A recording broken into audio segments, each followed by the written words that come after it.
politics like this up there. I wouldn't have to listen. Isn't that nice?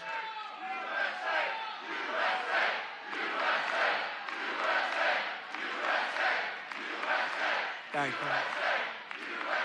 Boy, they're good here. Do we love our law enforcement? They work very quickly.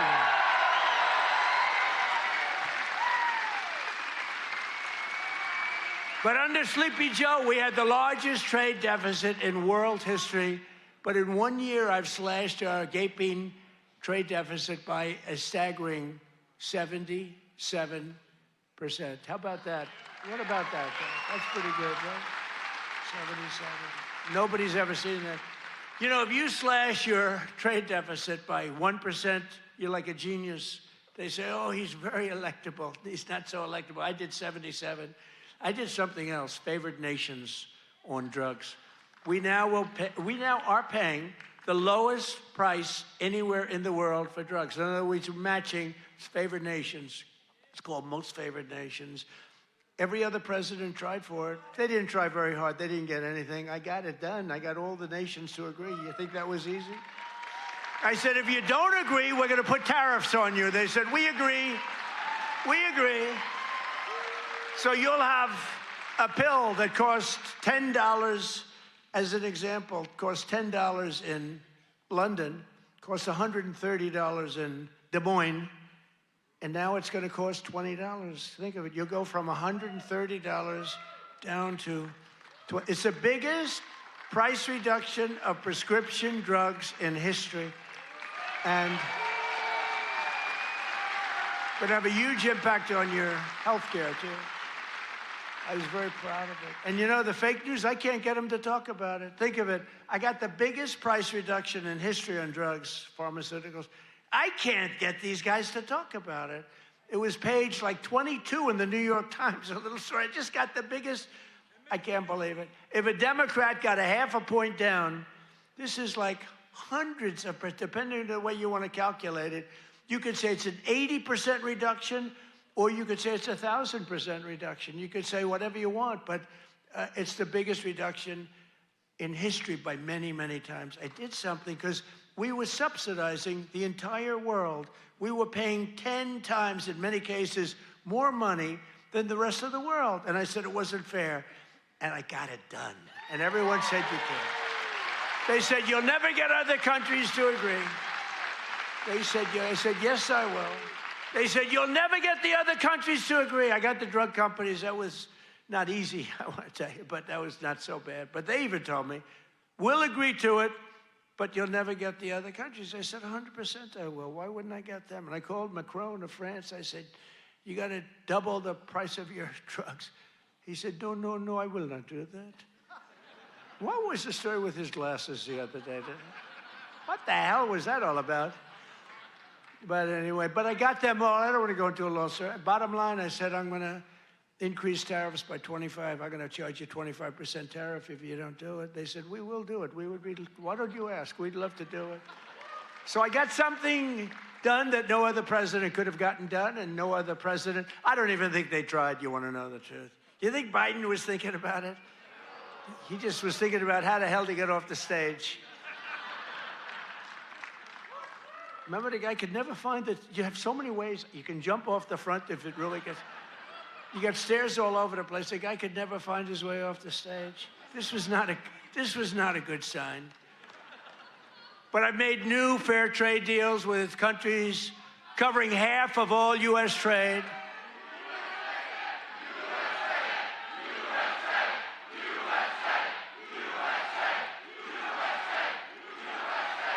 You do know they're paid agitators, right?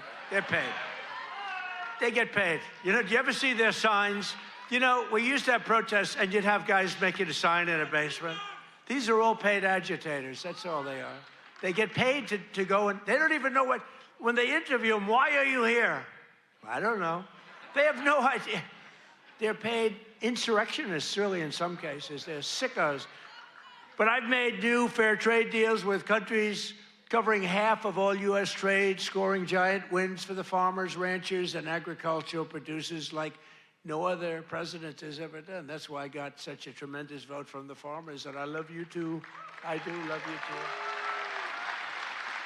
So Japan will now allow the United States to supply up to 100% of automotive ethanol, and import large amounts of aviation biofuels from the United States. That's great for you. That was part of the deal that we made. The United Kingdom will import nearly $1 billion of ethanol. That's part of their deal. Australia is allowing American beef into its market for the first time in more than 20 years. Did you know that? And beef is doing great, and we got to get the prices down a little bit, and they're starting to come down pretty much. China has agreed to purchase over $40 billion of U.S.-grown soybeans. You know that. You're selling them. They're selling them. And I went to President Xi, and he's upping it. I mean, it's $40 billion. The European Union will dramatically increase purchases of American pork, dairy, and soybean oil. They never did that before. They're all doing things that they never did before because you have a certain president that's a little bit different from the presidents that you had before. And nations from Cambodia to Thailand to the Philippines and Indonesia are eliminating all trade barriers to agricultural products. Your agricultural products had trade barriers that didn't allow them to be sold in countries that are now saying, oh, please, we'd love to accept your product. So that's great. It's going to be, you're going to see it starting to kick in now for the farmers. And to further help our farmers recover from the really a catastrophe of the Biden years, what a period of years that we had. We had a country that was just dead. We had a country that was just not respected by anybody. We had a guy who didn't know where the hell he was. Do you think he worried about his farmer at night? No. He just wanted to go to sleep. This is what we had. This is what we had in our fake election. We recently issued $12 billion in farm relief. We gave them far because you were screwed by other countries. I said, how much is the number? To our great Secretary of Agriculture, Brooke Rollins. She's doing a great job. I said, Brooke, what's the number? And she said, $12 billion. And I wrote a check for $12 billion because we have so much money from the tariffs coming in. So you couldn't have done that before. We're a rich country now. I hope we win that Supreme Court case. You know, we have people that are China-oriented. They have people from literally that very China-oriented and foreign country-oriented trying to stop that. But we'll get it done one way or the other. We're going to do it. If we have to do it a different way, we'll do it. But we're taking in hundreds of billions of dollars. We're doing amazing. Nobody can even believe it. Foreign countries cannot believe what's happened. They're studying us, but it won't work. But I'm also working hard to expand your markets domestically. And in the campaign, I promise to support E15 all year round.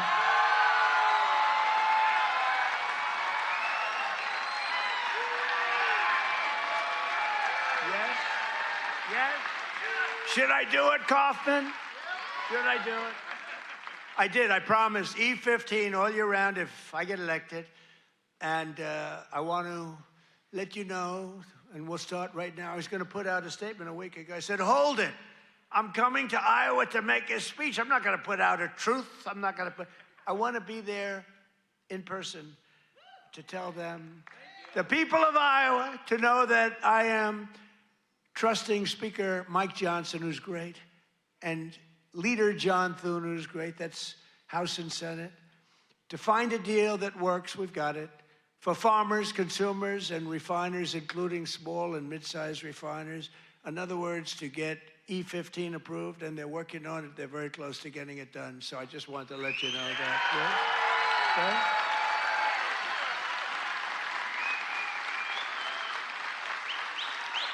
And China will be sending me a bill very shortly supporting year-round E15 to my desk very quickly, and I will sign it without delay, okay? I hope you remember us for the midterms. You know, the worst thing about the midterms is the fact that no matter what happens, the people that win the presidency, you win even if you're a good president. I think we had the best first year of any president ever, maybe they say. But even if you're having a great, it's like in the last 50 years, they've won it twice. Can you believe it? If something happens, there's a screw turns with the voters. So even if it's a Democrat or Republican, whoever wins the presidency has a hard time with the midterm. If we lose the midterms, you'll lose so many of the things that we're talking about, so many of the assets that we're talking about, so many of the tax cuts that we're talking about. And it would lead to very bad things. We got to win the midterms. I mean, I'm here because I love Iowa, but I'm here because we're starting the campaign to win the midterms. We got to win the midterms. That means Senate, and it means House. Got to win them. It's crazy. You know, you think it would be like a 50-50 deal or something. It's like, for some reason, and this is Democrat too. Democrat wins the presidency. For some reason, they lose the midterms.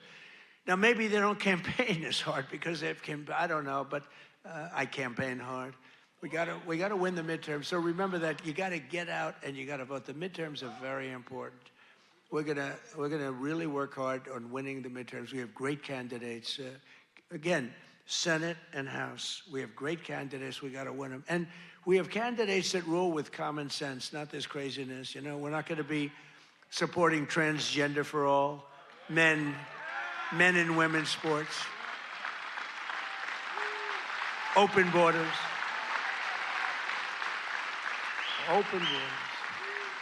The worst is open borders because, you know, I take care of things and, you know, inflation I had to beat very quickly and all, but this open border thing, you know, it's a lot of work. You're taking criminals in that they allowed into our country where the jails are opened up. Remember the jails, the prisons all over, from all over the world, they're opened up. The Congo, all over South America, Venezuela, they opened up their jails. We got to get them out. I mean, it's really, really, we can never forget what that group of morons did to this country. We can never forget. And we've got to win the midterms. That's why we've got to win the midterms. As we bring trillions of dollars pouring into our country from overseas, we're also making America affordable again, a problem caused totally by the crooked Joe Biden administration. I mean, you know, I inherited this problem. They say, prices are too high. I just took over. They said, I'll never forget, I come here, I'm in 3 days, I have a news conference 3 days into my administration. What about the price of eggs? They've gone up like 5 times more. I said, I just got here. I didn't know about it. I'm sorry. And we got eggs down very quickly, remember? But I was standing there. I'm so happy. I just won. I thought the press was going to be so nice. And some lunatic right there, actually. What about the price of eggs? Eggs have gone up. I said, oh, tell me, give me a little, because I don't know. I just got here. I'm sorry. But I fixed it. Now I fixed it pretty much all, but it's going to go down even further. No, but they caused the problem.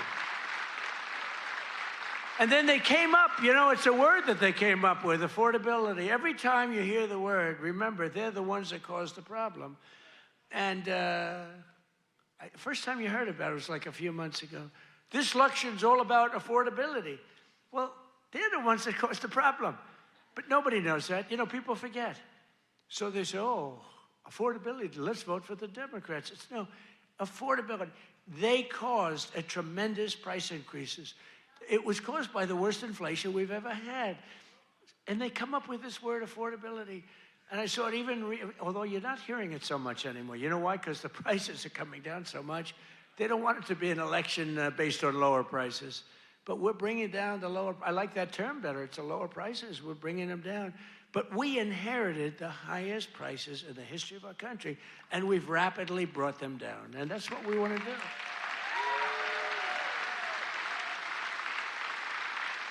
Did you ever see them where they're being interviewed? This will be an election on affordability. And I say that, but they never talk about it after. That's all they say. They just say affordability, but they never do anything, Mr. Chairman, right? They never say, they don't talk about what do they mean. So everyone says, you know, look, you people are doing a lot of things. You're not into politics that much, although you like it, you like Trump, but you're not into politics. But you're not going to go back and examine. All you know is, oh, therefore, I guess that means they did a good job. They almost destroyed our country. They were pricing you out. When gasoline's at $4.50 and now it's at $1 I was told, you know, I was saying 1.99 today in Iowa. I was told that it was $1.85 it hit a gallon in Iowa. And you know, that's like a massive tax cut. That's actually like a massive tax cut. So the Biden nightmare cost a typical American family $34,000 in 4 years, but after 1 year of Trump, real wages are already up more than $2,000. Think of it, that's a $5,000 swing, much faster. Wages have gone up much faster. Think of this than inflation. With him, it was just the opposite. Wages in the United States in the last year have gone up. And remember, the first part of the year, actually you could say almost the first year, I was fixing the country from the horror show that we inherited. Grocery prices, airfares, hotels, car payments, and rent prices have all come down, and they've come down very fast. And thanks to our tax cuts, millions of Americans will soon receive record-setting tax refunds, an average of more than $1,000. Think of that, $1,000 compared to last year, $1,000 just in what you're going to save with some of the tax cuts. And that number goes up exponentially over the course of 4 years.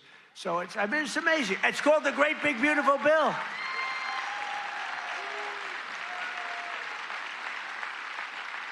You know, one other thing that you get that's I thought was so great, I came up with it. You know, very rich people get deductions. Middle income people don't get deductions. They never have to. I said, why is it that when a rich person buys something, they get a deduction on interest, but when somebody that's working like hell, they don't get it if they want to buy a car? And I said, why can't somebody buying a car in America, only if it's made in America, if it's made in some other country, we have no interest. So I got it approved in the Great Big Beautiful Bill. You get a full tax deduction against your income tax. You get a full tax deduction. Think of it, if you purchase a car in America, if you borrow money, the interest that you're paying on that borrowed money is a full deduction for your tax purposes. And that's a tremendous deal. And you know what? It's also great for the car companies, because the car companies are going to be making a lot more cars that they couldn't believe it. And I got it passed. So just remember me as you take those deductions, please. The king of deductions. No, but it was always unfair the way a lot of people got treated. You take that deduction. One of those who will be seeing a big benefit thanks to our tax cuts is Erica Perltel. Where's Erica? Is she here? Erica? Where is Erica? Right here.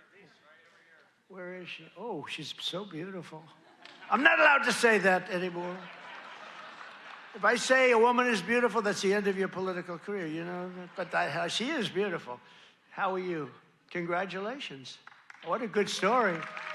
She's the general manager at Whiskey River Bar in Ankeny, Iowa, which, as you know, I visited strongly a couple of times in the campaign. And Erica's been able to hire many new employees, and they're each going to be taking home thousands and thousands of dollars extra because of the no tax on tips. And she's got a lot more people wanting to work for her, too, because of that no tax on tips. That's just one of many. How's that working out, Erica? Good? You want to come up and say a few words? Come on up, Erica. You want to come on up? And while she's coming up, also with us is Judy Waldron from Davenport. Judy works part-time as a bartender, and her husband, Chris, is an electrician who works hours on overtime each week. Their family is going to save thousands of dollars on no tax on overtime and no tax on tips, which they'll use to prepare for retirement. And I want to thank you, Judy. Where's Judy? Come here. Where's Judy? Come on up, Judy. Get up here. Come on up. They're totally unprepared for this, but what the hell, right? Say a few words. Thank you. Thank you. Thank you, President Trump. No tax on tips is huge for everyone in the service industry. Thank you very much. Thank you very much. Congratulations. Thank you.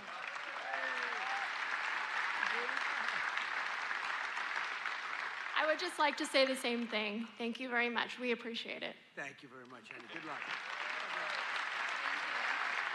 Thank you.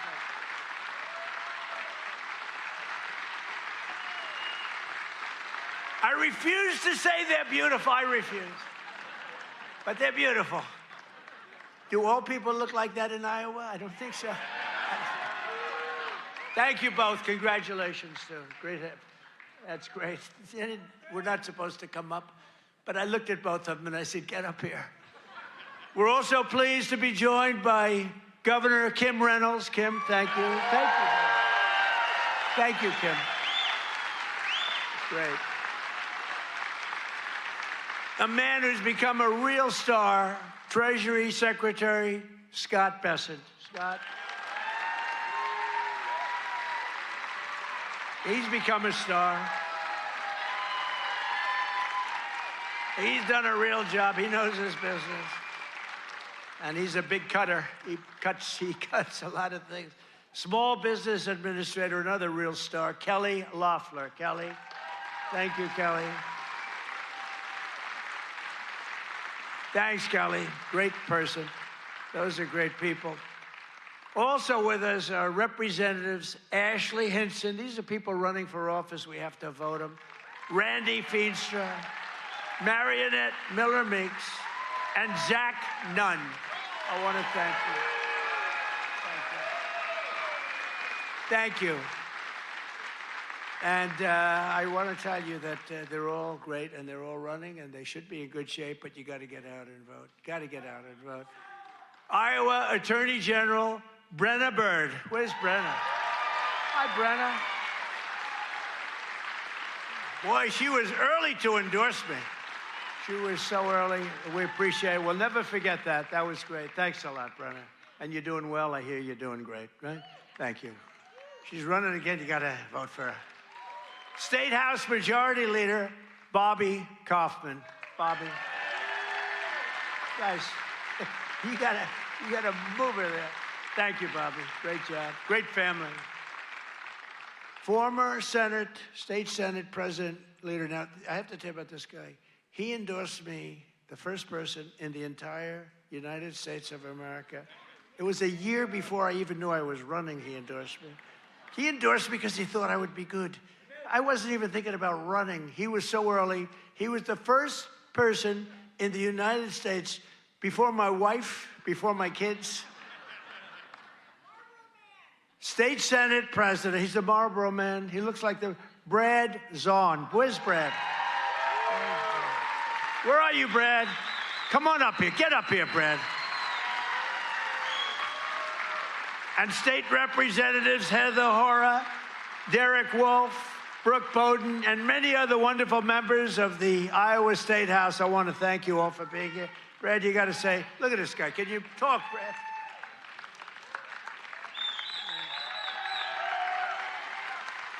Well, it's an honor to be here.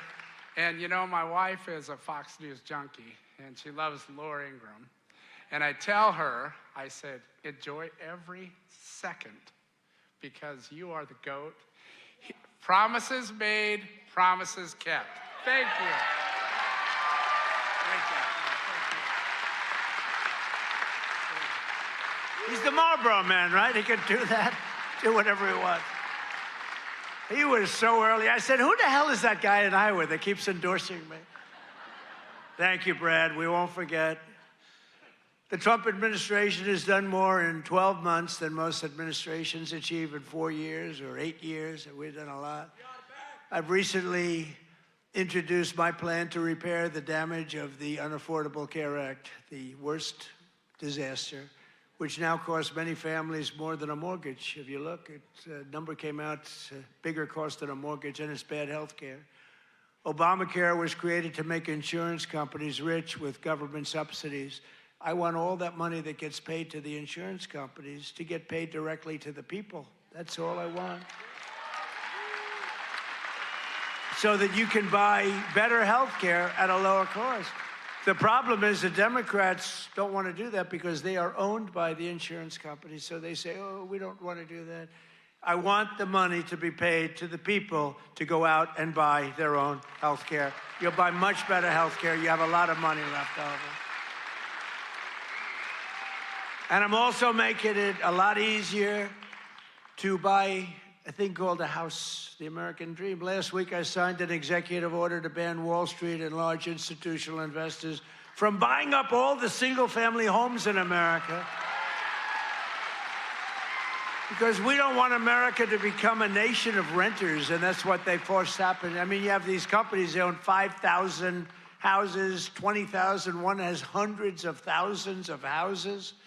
We don't want that. We want people to be able to buy houses. At the same time, I want to keep the value of the house very high of those people who already own a house. We're not forgetting about them because they don't necessarily match those two things. You know, we get the prices down. Well, what does that do?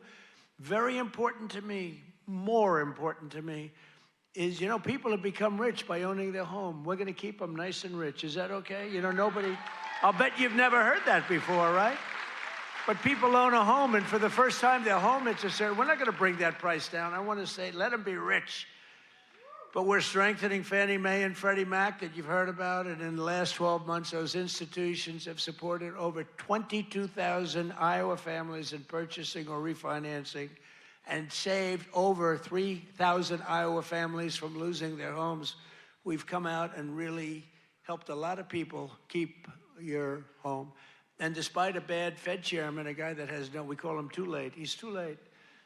Jerome Too Late Powell, he's too late. He wasn't too late before the Democrats won the election, then he was too early. But he wants to keep rates as high as possible. Despite that, we've driven rates down. You know, when you're really good, you can get them down despite everything, because ultimately, it just sort of follows nature. Mortgage interest rates are now at the lowest level in 3 years, and new mortgage applications are up 30%. By the way, well, we have a great Fed chairman. I think we're going to have one. I'll announce it pretty soon. You'll see rates come down a lot.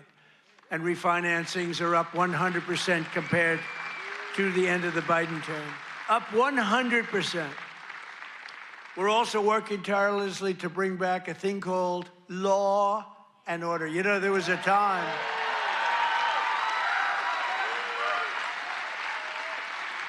So there was a time that you weren't allowed to use the words law and order. I like that guy. You weren't allowed to use the term law and order. You weren't allowed to use the term Christmas. Merry Christmas, everybody, right? Remember that 2016? I ran on, we're going to bring back Christmas. We did. Now they're afraid to suggest it, but we brought that back. But law and order, we need law and order. And we have the lowest crime rate now in the history of our country. That's good, but we'll do even better. And as everyone is aware, we've totally and completely closed the southern border with little fanfare, but tremendous success. Where the southern border is closed, nobody's coming in.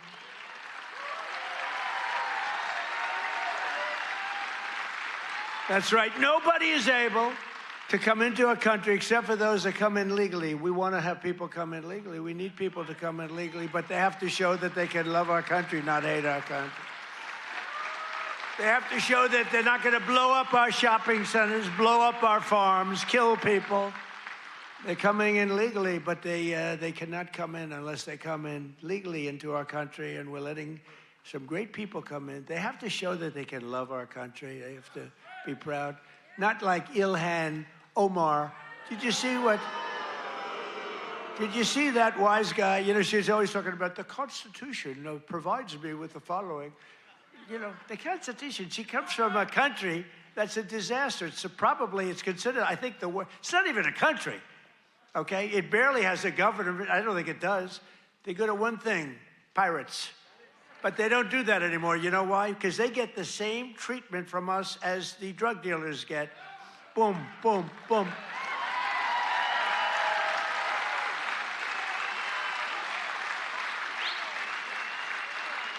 I don't care what ship they're attacking. When they attack, when we see them going in, ping, that's the end of it.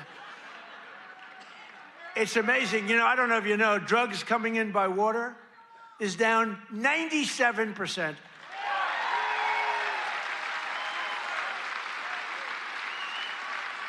And we're trying to find out who the other 3% is, because we consider them the bravest people in the world. Who the hell are the 3%? But it's down 97%.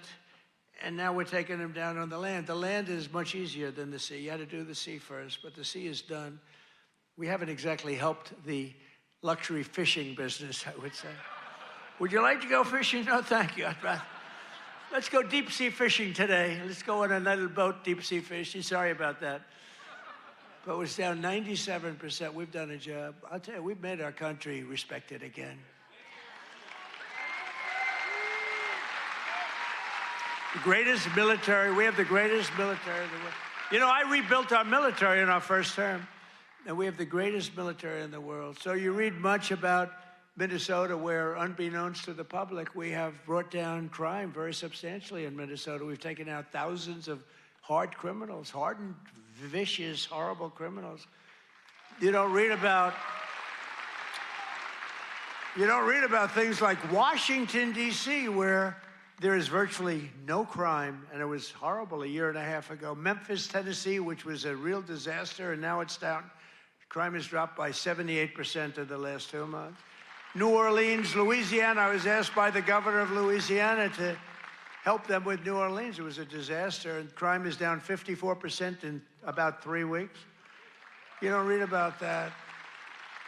And we've done all of this by taking thousands of criminals out of these states. We took over 2,000 people out of Washington, D.C. These were criminals. You know, if you remember, about 2% of the population, it's a very simple business. 2% of the population causes 90% of the crime. So when you start decimating that 2%, boom, that's why we have the, it's an amazing number when you think. It's just crime over and over and over. 2% creates 90% of the crime. Isn't that amazing? It's not that complicated, is it? In 1 year, we've achieved the largest drop in the murder rate in the history of our country. Drug overdose deaths are down by 21%, the largest drop ever recorded. We got to do better than that. And I've designated the drug cartels as foreign terrorist organizations. Big deal. And despite the strong efforts of the fake news media, we are starting to see the historic success reflected in tremendous polls. We have great polls. In last week's Rasmussen poll, we're leading among Hispanic voters. We're leading by a lot. Nobody's ever seen a Republican lead among Hispanic voters. You know, Hispanic voters don't want crime. People don't realize that. Hispanic voters want strong borders because they know what's coming in and they don't want them. They're great. They've been great. We did so great in the election with Hispanic voters. We did so great with black men. We did so great with white everything. In yesterday's RMG poll, a clear majority of Americans support our deportation policies by a margin of 10%. Now, I don't know why 10%, because I don't think it's even, I mean, wouldn't you say like 100%? Who the hell would be against? Maybe somebody that hates our country. In a recent Harvard-Harris poll found that 80% of Americans support our unprecedented operation to deport criminal aliens. In other words, 80%, that's more like it, of the people support our operation to remove really dangerous, bad people out of our country.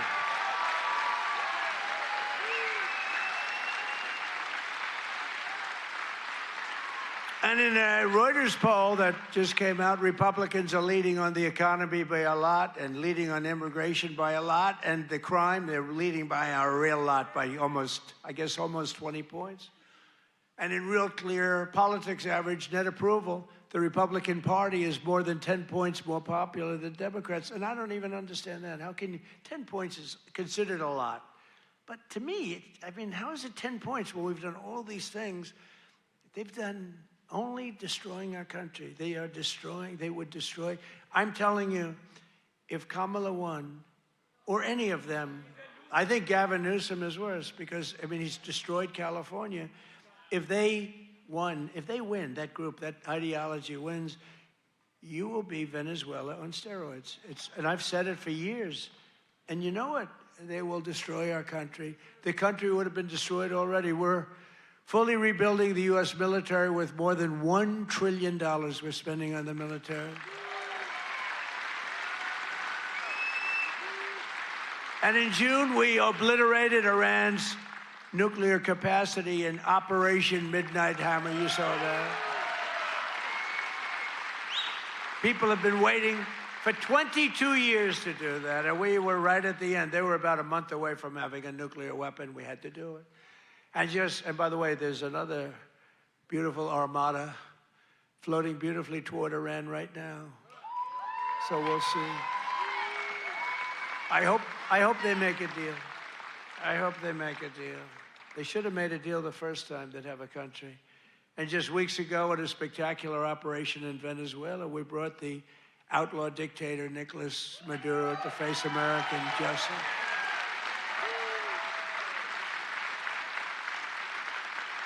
In one of the most brilliant, lethal, quick, they've never seen violent operations ever seen, military operations ever seen. Nobody was killed, not on their side, a lot of people, unfortunately, I have to say a lot. We went into a very big, powerful military base with a group of unbelievable, talented, patriotic people that love our country. You couldn't hold them back.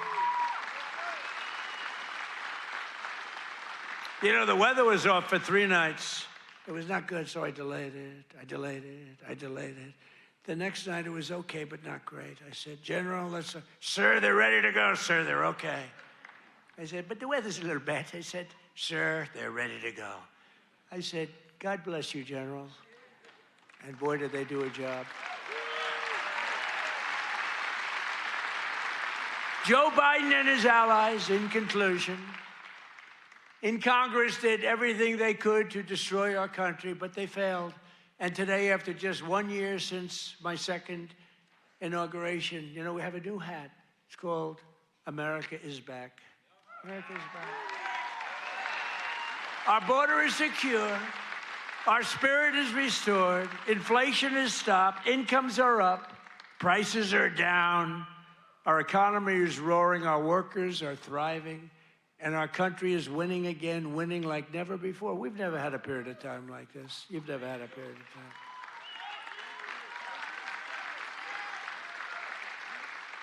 I just left a great group of people from Iowa, and half of them were crying as they talked to me. I don't think they were crying because I'm doing a bad job. You know, in theory, you'd cry if you do a bad. They were crying because I've done a good job.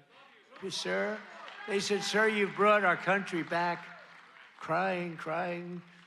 One woman was fantastic. She grabbed me and she put her head right there, and her tears are pouring all over my beautiful suit. I figured I'd get it. And I checked it out, and there was a lot of makeup all over. I said, what the hell am I going to do? I got to get myself in trouble. No, but she was crying, and I said, don't cry. Be happy. Be happy. With the help of the incredible people of Iowa, we're repairing 4 long years of disaster and decline, and we're beginning what will be known as the greatest years in the history of our country. I believe that, too.